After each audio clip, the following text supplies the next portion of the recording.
This is the Indianness podcast, stories of success from leaders and change makers of Indian origin. Why have Indians achieved success across so many different disciplines around the globe? I have no idea, but let's find out together. Every story is unique, and so is today's.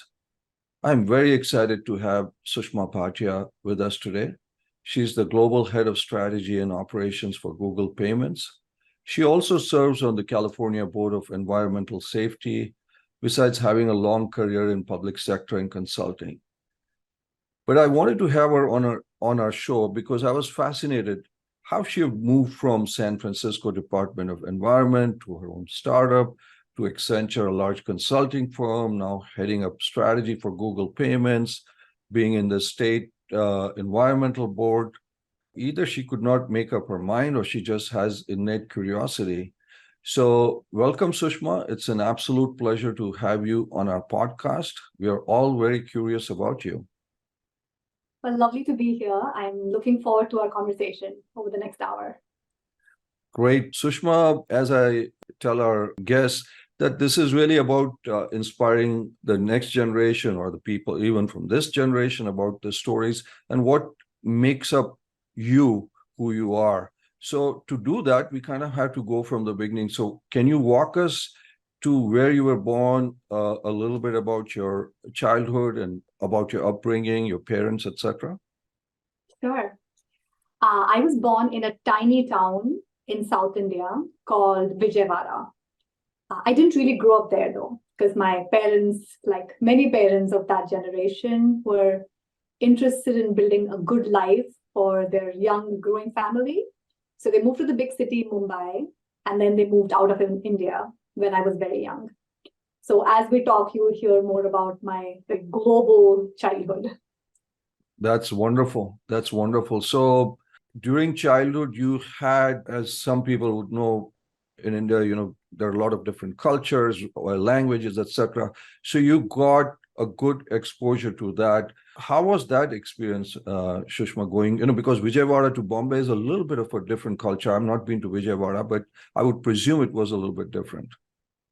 Yes, I had a very, I'd say, multicultural experience, and that was a good thing for me. Mm-hmm. I lived in a household, growing up, my family spoke Telugu, but I moved to Mumbai and I heard Marathi and Hindi during early childhood. I remember it was my second or third language, I think Marathi was, and then moved eventually to the Middle East. So then I grew up studying English, Hindi, Arabic to some degree, a little bit of French in there, a little bit of Marathi, neither of which I can speak at all at this point. Wow. So a lot of different exposure, even the Middle East thrown in. So being able to adapt became a necessity, so to speak, for you. Would you say that?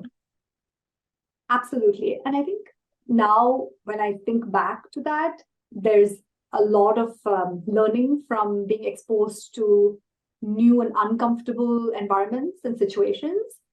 But when I was experiencing those events, they felt like this is how things are. Like, of course, I'm supposed to be able to learn Marathi one day and then go to a different school and have a different second or third language, which might be French or Arabic. And I just have to adapt and I have to adjust to what is in front of me. Of course, now we can look back and try to identify labels and say, oh, was that challenging? Was that difficult? How did I cope? But I think when you're little and you are given those experiences, there's a sense of going with the flow because you don't know any different. So I think I approached my life as this is the way things are, and this is what I'm going to do. I'm going to do what's in front of me. So that was your normal, basically. Mm-hmm. Now, what did your dad do? He was is an accountant, a chartered accountant. So he did accounting for large shipping corporation that had multiple locations globally, but primarily took him to India, of course, and then Singapore, and then Middle East. Wow. So an accountant per se. And any siblings that you have, Sushma? Yes, I have one older sister. Okay, so two wonderful girls in the house. And what does your older sister do? She is in a leadership role, leading a large engineering organization for Salesforce. Wonderful. So right in the beginning, was it considered that you would have a professional kind of a life? Was education an important aspect? Was that talked about, expected? I think in order to truly answer this question, I have to talk to you a little bit about my mother. Please. That will help you understand how critical education was as a theme in my household. Mm-hmm. My mom, her name is Vidya. And for those of you that speak any Indian language, know that Vidya means education and learning and knowledge. Knowledge. So the one regret my mom has had, probably her entire life, is that she didn't really fully get to explore being a student and being a professional. She loved being in school, but the norm back then was to marry early and to go build a household and not pursue an education or a professional life. So she didn't really study beyond her 12th grade.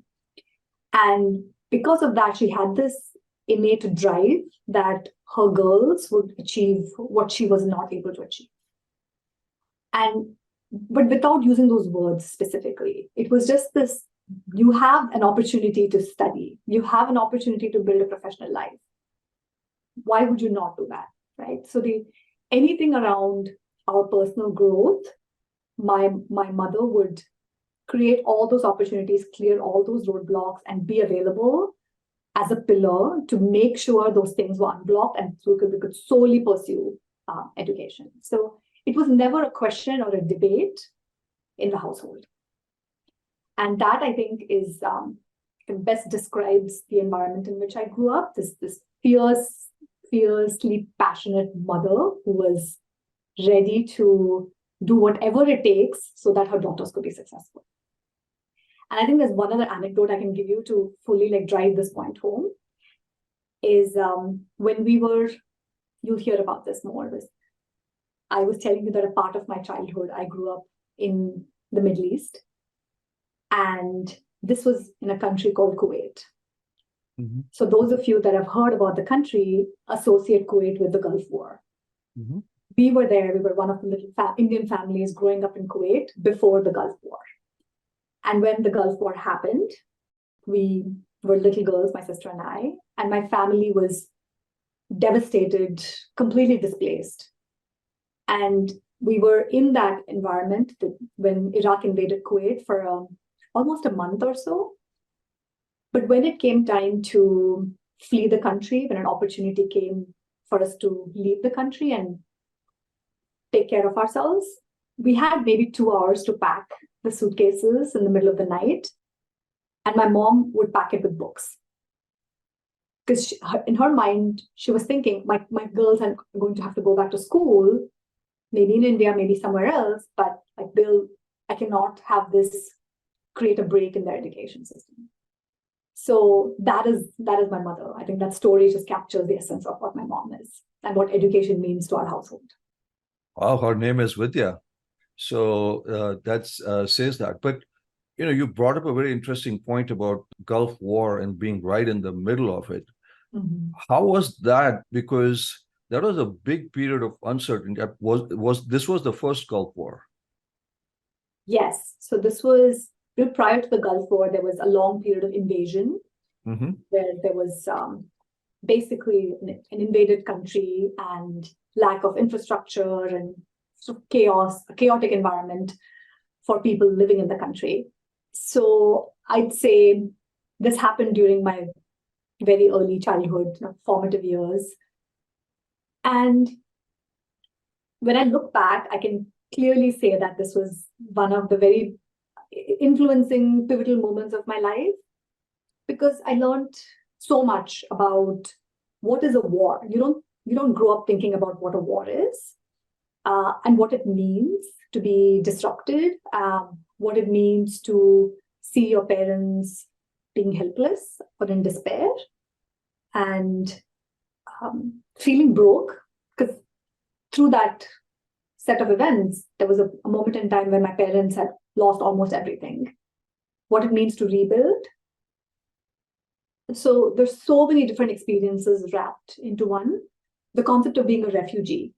I don't think I knew what it's like to be a refugee. When you flee from a country and you don't have anything, you are essentially a refugee. But I think now when I look back, my parents rebuilt, and when I have any challenges that come up today, any of my first world problems, I can think back to that moment and feel like if we overcame that, anything is possible, right? As long as you have your full being, your health, and you have a set of foundational skills, you can create anything.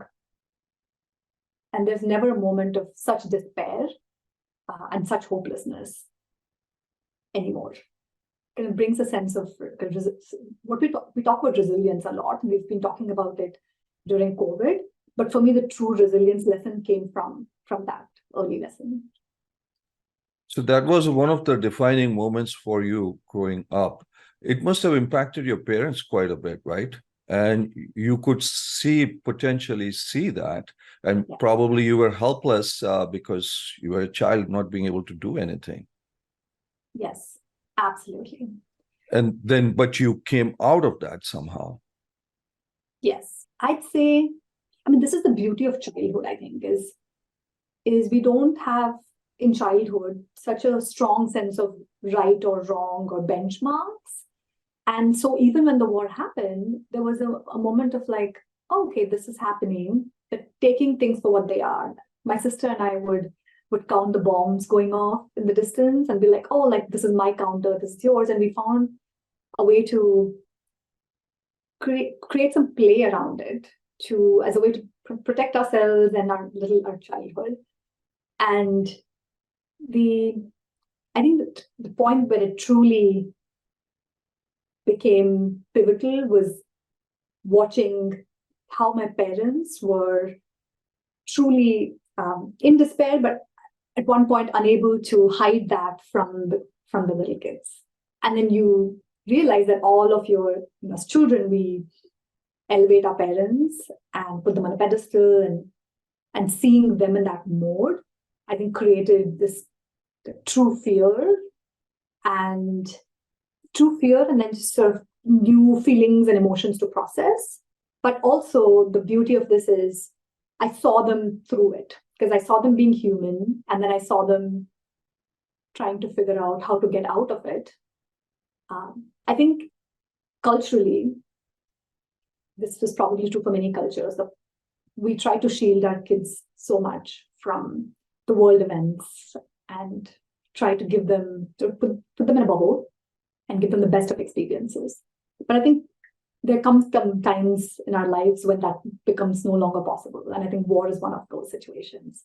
So when all of that bubble came off and we were able to see the raw emotions that my parents were going through and see them come out of it, the other end, that is the beauty and the lesson that I think I certainly took away, and my sister did too, is there can be moments of despair when you feel like you've hit rock bottom. But if you can just stick with it, you can dig yourself out of it too. And where did that resilience come from you internally? Is it just part of your DNA, parents, that environment, your sister, or a combination of all of them? I'd say it's a combination of it. I think resilience is all about, in my mind, it is about just hitting rock bottom and coming out of it. And the more, it's like a muscle. If you've done it once, you can do it again. And it's about reminding yourself that I've done it once, I can get out of this, I can get out of this. So that was an early lesson when the war environment happened, watching how others were resilient. Like in my case, my parents were resilient, but I also saw folks that were not resilient and how they coped differently.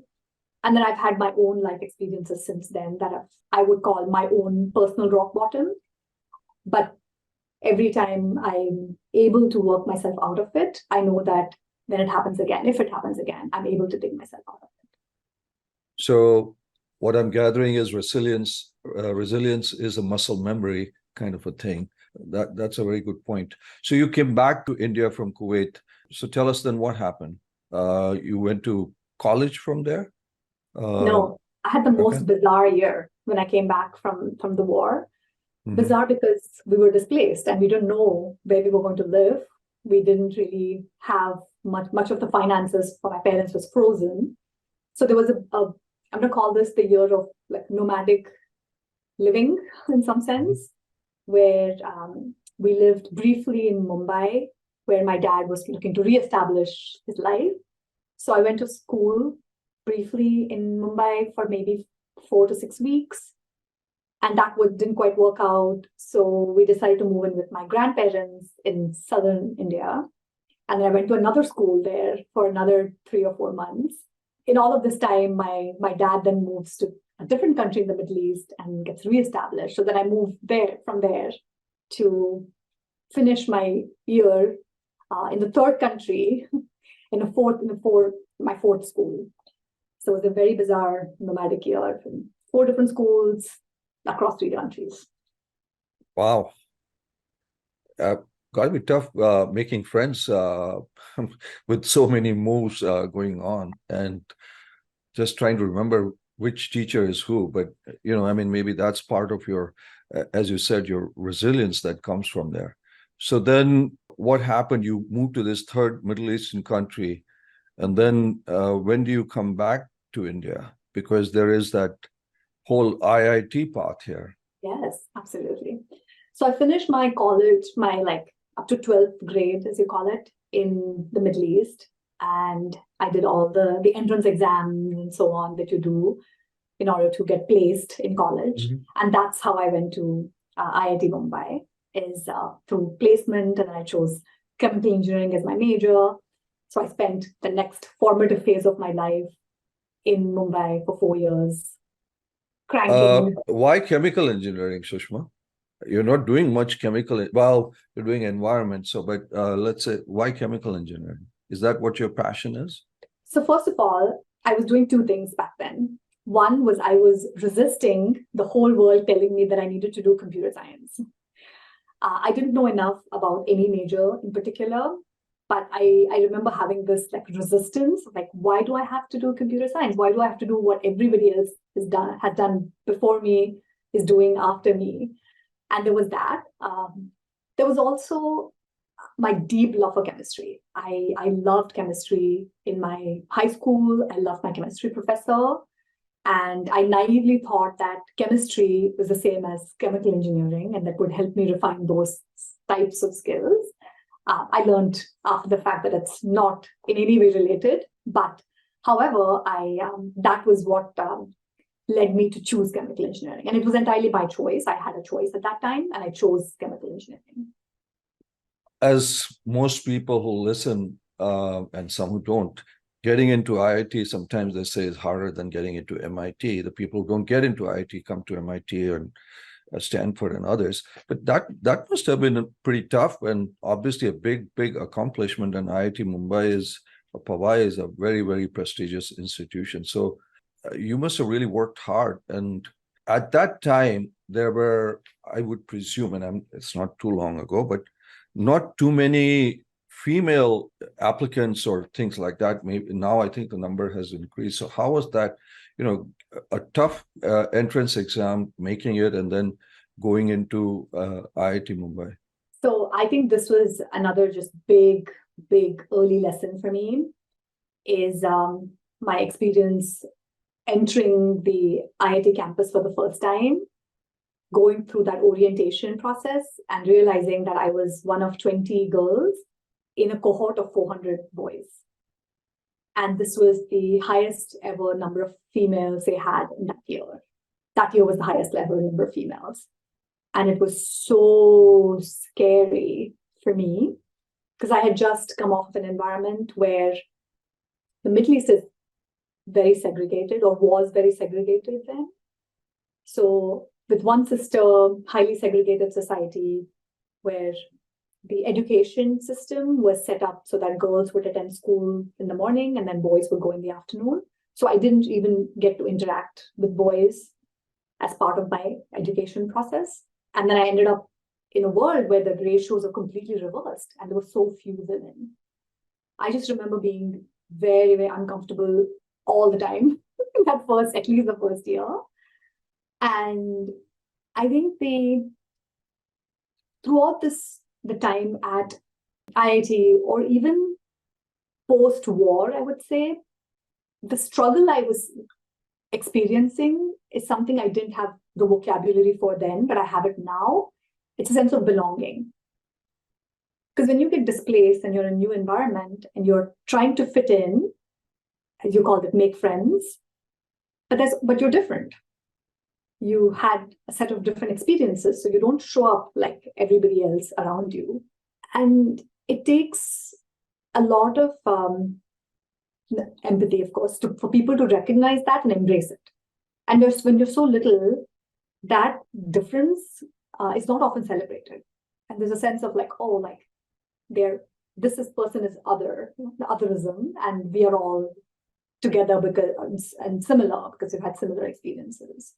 So I think that was my core struggle throughout my early years, like from the war through the end of IIT. It's like there was enough of a difference where the language I used was different, or like my upbringing was different, or something was different about me all the time.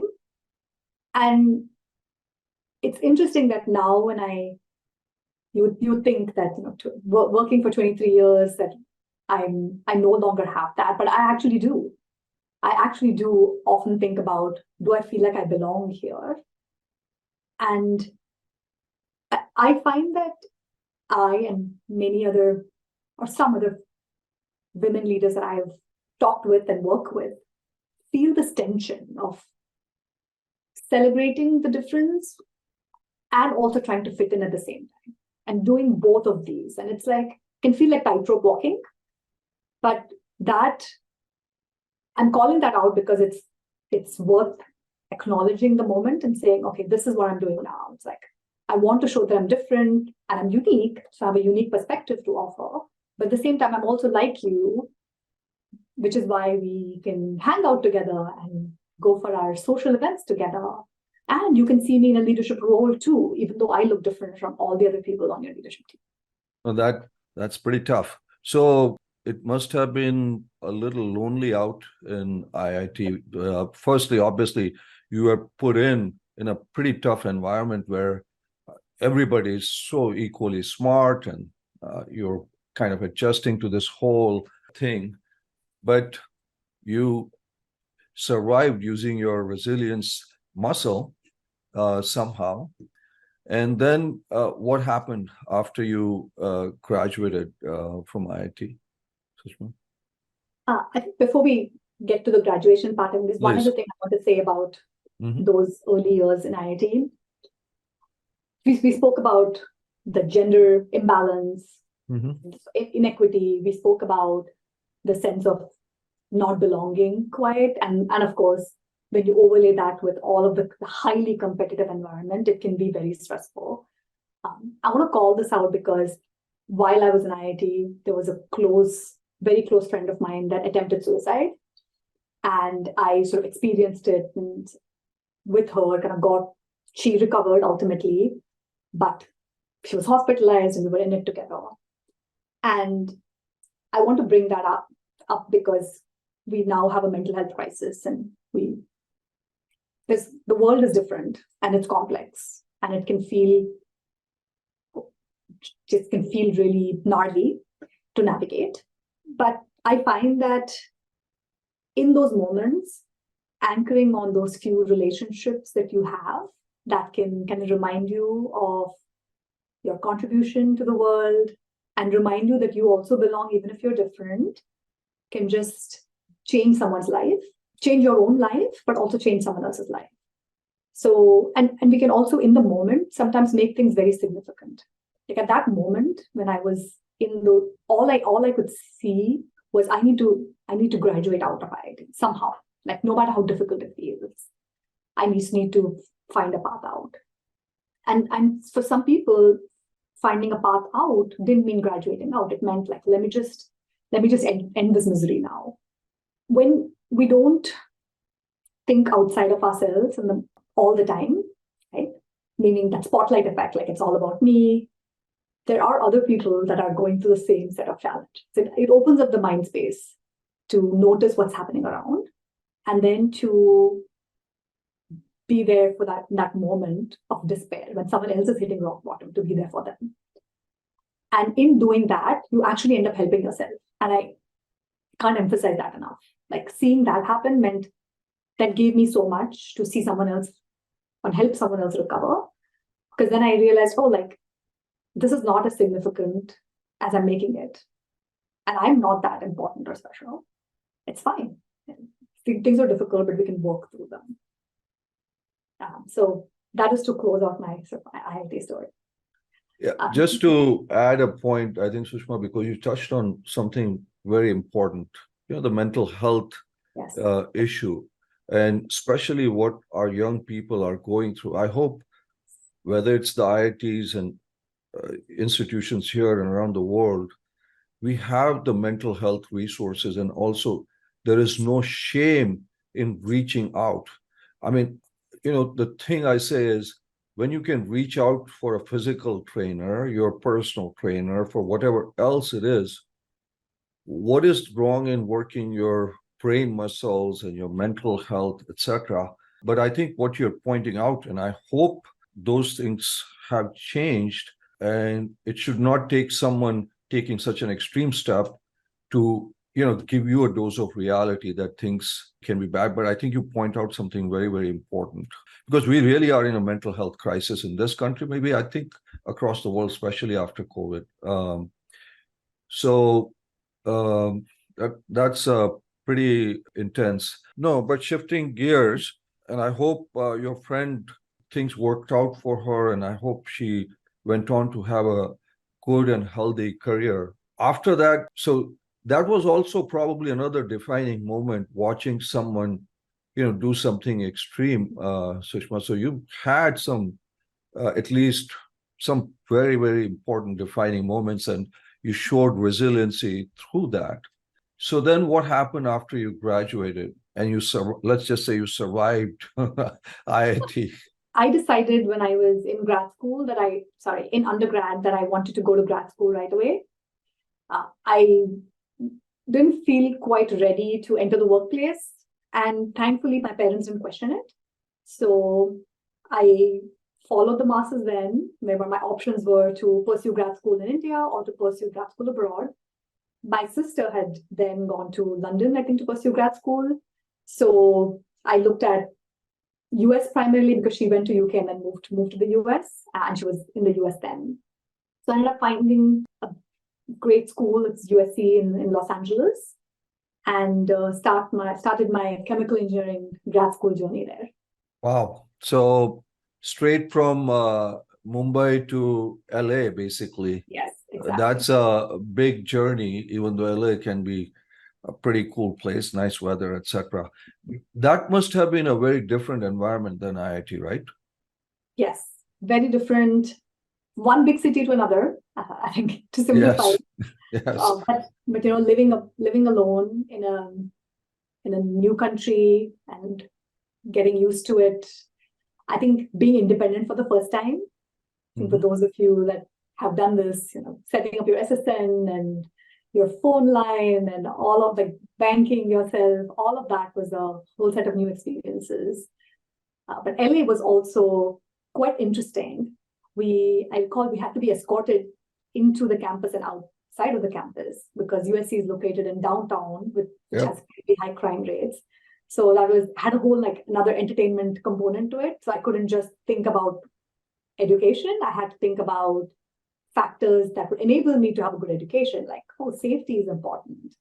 And I have to have a network to make sure that I am maintaining my own safety. Well, that's great. So then you went through that, and obviously you had many very interesting professional experiences. You've gone from, you worked for City of San Francisco, then you went to Accenture, and obviously now to Google Payments. Also, you're spending a lot of time in the state environment. Was that part of the plan, or you just said, hey, let me take what the opportunities come my way? Sanjay, everything is part of the plan. I had it all written out and I followed it to the T. I'm joking. Like I nothing could be know. farther from that. So I think I don't play video games, but it's probably worth using a video game analogy. Mhm. Like you must play a level to then unlock a whole other set of possibilities. I think my career has been like that, where I've taken a step in front of me, and then that has then opened up a set of possibilities. And every step I unlocked, I only had an inkling of energy or directional sense of where I wanted to go. And then the opportunity also showed up and met me halfway. That's a very good point. Take the step, opportunities open up, and then you grab them. Yes. Sushma, it seems like environment is a big part of who you are. Where did that come from? Sometimes the smog in Mumbai, or just I'm just joking about there's sometimes smog in Mumbai, in Delhi, etc., and like a lot of other cities. So not trying to criticize Mumbai, but where did the whole environment passion come from? So for whatever it's worth, I had asthma when I grew up as a young kid and I got over it. But I then, through my education, didn't at all make the connection that asthma can be caused by the chemicals around us. Like if you talk about smog, for example, does cause asthma. My grad school, when I was looking for opportunities to contribute as a young engineer, I found that there was a whole movement in Southern California focused on air quality. And I didn't know enough about it. I was intrigued only. So I pursued that intrigue and read about it and applied to a bunch of roles that would allow me to work in that space just to learn more. I was interested more in that arena than I was in working for like an oil and gas company doing process engineering type of work. So, which is, if you think about this as an engineer, I was told that my possibilities were confined to being a process engineer essentially. But when I saw this new possibility that was very intriguing, I essentially took a chance and attempted to build my skills there. And this is where, because I was ready, the opportunity showed up and met me halfway. I started off as an air quality engineer, and I learned a lot about how chemicals can get dispersed in air from smokestacks and cars and all of the things we do, and really figure out what is the health impact from the stuff that is around us in the air. And I would say like that opened up a whole world of possibilities and passion for me, where you called out even today, I make contributions to the environmental protection and sustainability space because there is so much that we as a society need to still do, and every single person, every single one of us can and should be making an impact. No, that's very important, especially, we're reading about all the warm climate and the impact of all those things that are happening. So I'm really glad that you're really trying to put a lot of effort at the forefront of it. One interesting thing I read, just as an aside, you were involved in something about the nail polish which in salons. And the reason I say this is, and I can talk about India, and I'm sure that it's all over Asia. There is no check on some of these things, and there are literally tens and tens of thousands of these. Because what I was reading is like toluene and all these things are cancer causing. Yes. I don't see that. So I really am very impressed. And for people who are listening and wondering what I'm talking about, if you go to Sushma's LinkedIn profile, you'll find a little bit more about this, is where California has come down hard on these salons using this trio. I think it's this trifecta of chemicals, etc. The reason I say it is my dad was in that business, and I ran as far as I could from that because he used to manufacture toluene and other things. But that I think is a very, very important thing that you are doing. Now, tell me, we've asked a lot of our guests, has there been a role of mentors in your life? Have there been any mentors who have kind of helped you informally, formally, whatever, along this journey? I've had formal mentors in my journey, but I'd say that the more influential people in my life were not those folks that I had formally given a mentorship role to.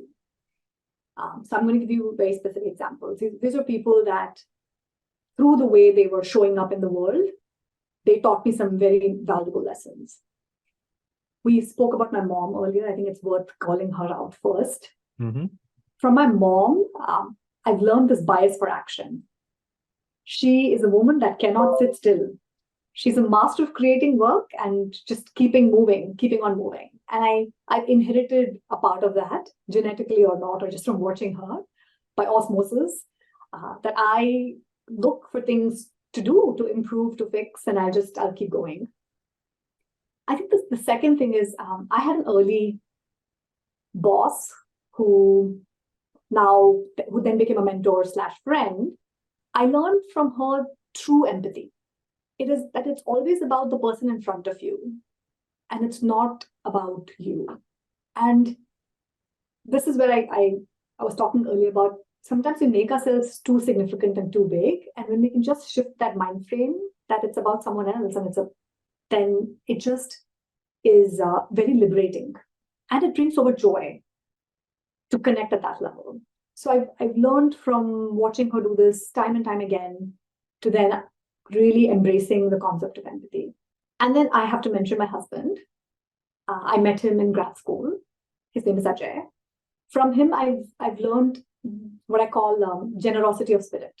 He's such a generous human being, and he truly gets joy from giving. And there's a sort of aspect of receiving from giving that is very unique. Because for those of us that have grown up in India, there can be a sense of competitiveness or scarcity. It's a scarcity principle. It takes an enormous amount of self-work and mindset shift to realize that, no, there is actually abundance around us. And it's not a zero sum. If someone else wins, it doesn't mean I cannot also win.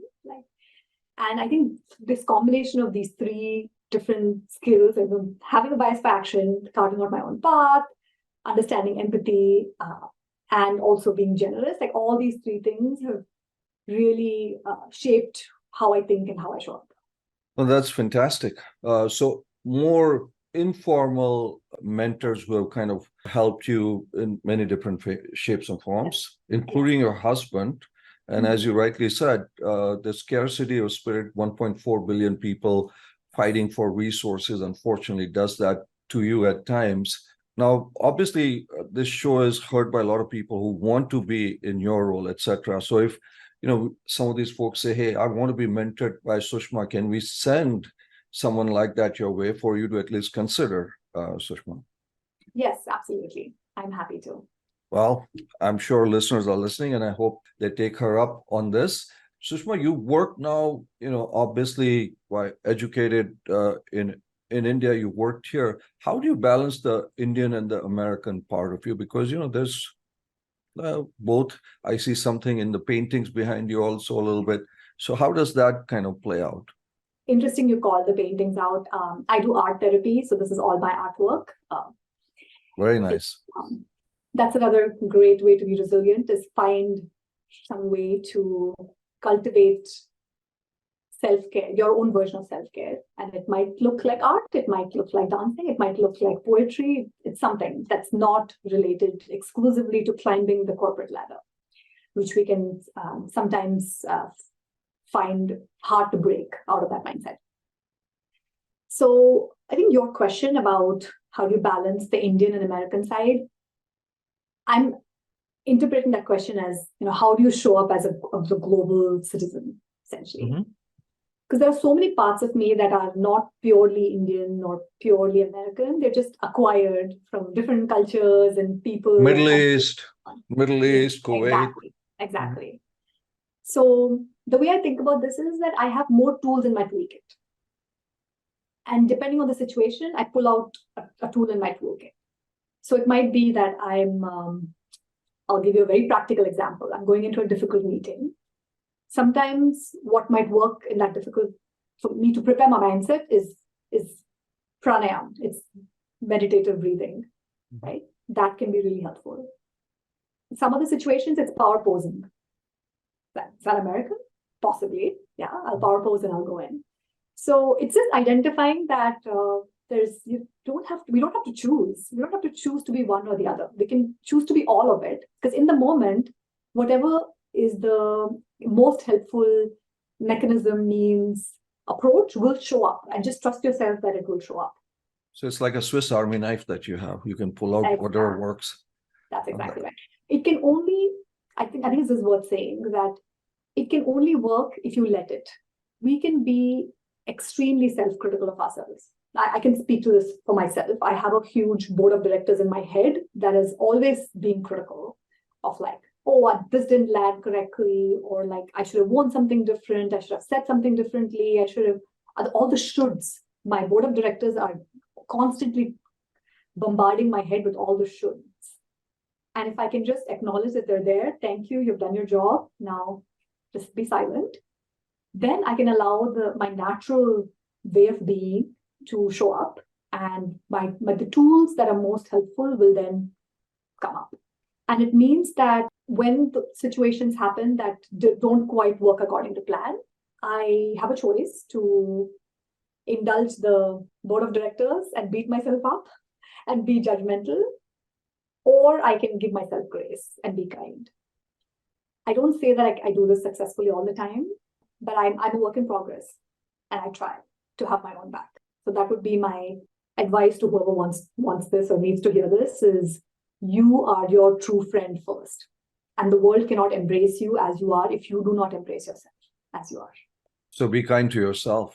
I think that's a big message. Sushma, for our listeners, just what, you currently at Google handling payments, as if people have been to India, they'll know that Google Payments is doing well. Just tell us very briefly, what do you do there? What's the role there?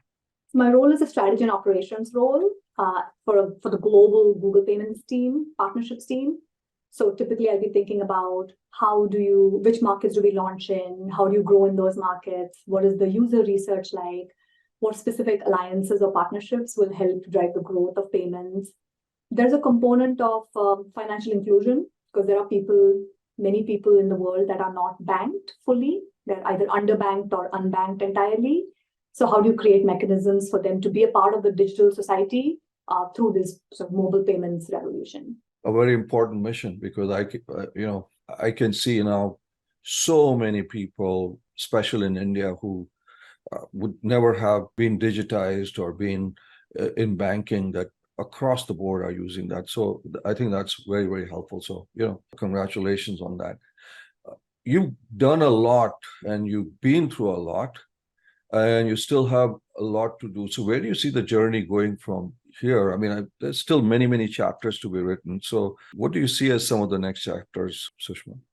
Okay, so I have many different things that I like to pursue. So I see myself being in the strategy and operations space, and it might be for a different industry. It might be for a different company. It might be a company that I launch and create. So I see myself growing in that space. And I see myself doing more art. I see myself raising my 2 little boys. I see myself being a leader in the environmental space and contributing to society to make it what we would like it to be, for what I'd like it to be for my kids. All of these components make my life full. And I'm going to pursue all of them, all at once. Power to you. Why not? Painting, organization, maybe a startup, advocacy for your mom, maybe the environment. I think the future is your oyster. Sushma, you look back at the Sushma who was just maybe graduating from IIT. What would you tell her looking back? I'd say, you got this. You got this.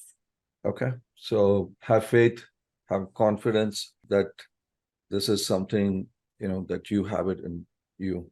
And I find that there's so many young people that I speak to now that are experiencing the same set of fears I had when I was graduating. The expectation that I would have a completely clear plan of how I'm going to be successful in my professional life.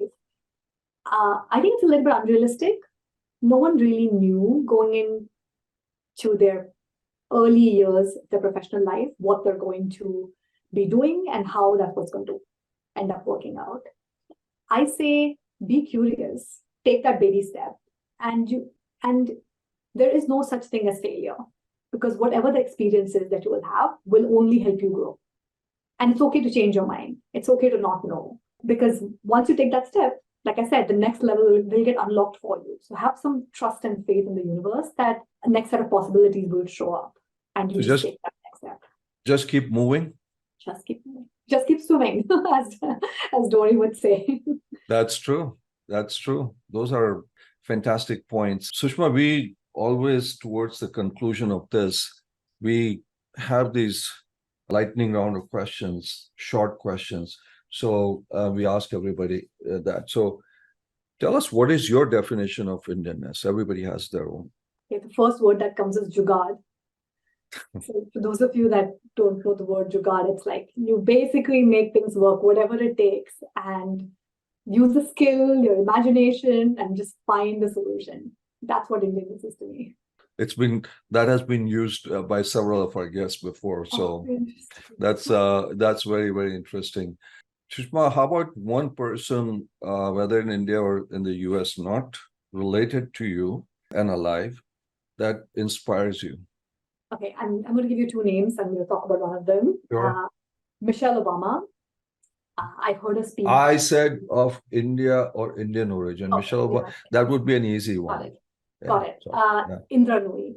She spoke about the concept of what makes a leader, and that is followership.